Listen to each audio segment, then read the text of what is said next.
이 주택 매수 심리가 꽁꽁 얼어붙었습니다. 특히 서울의 경우 사려는 사람보다 팔려는 사람이 많은 매수자 우위 시장으로 돌아섰는데요.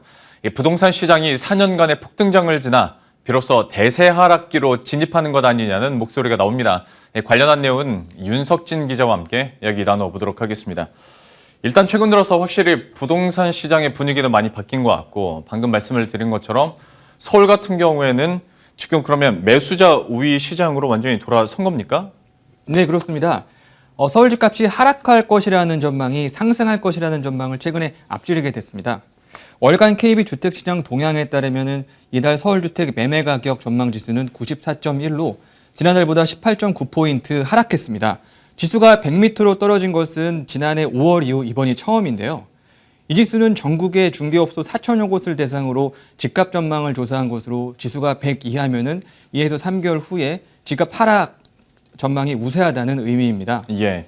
일단 지금까지는 집값이 너무 과열됐다, 미친 집값이다, 뭐 이런 얘기들 많이 했었지 않습니까? 실제 그러면 좀 이렇게 좀 매수자 우위로 돌아서고 좀 진정되는 상황에서 부동산 시장 분위기는 어떤지 이것도 좀 궁금하네요.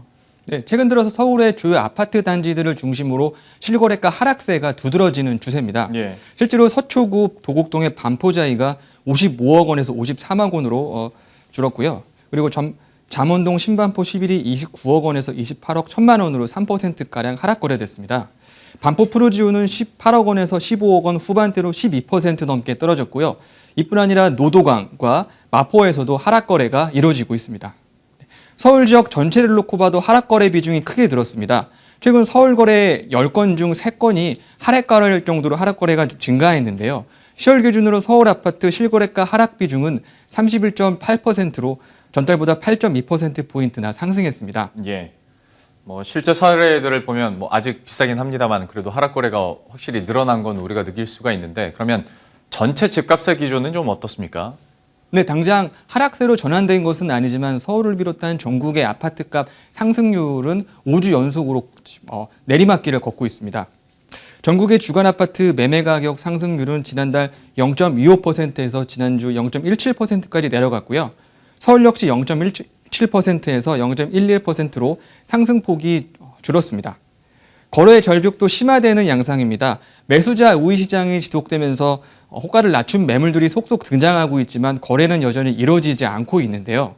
특히 올해 초 5,800건에 육박하던 서울의 매매 건수가 지난 9월 2,700건으로 감소했습니다. 8개월 만에 거래량이 반토막이 난 건데요. 이번 달에는 500건 수준으로 또다시 급감한 모습입니다.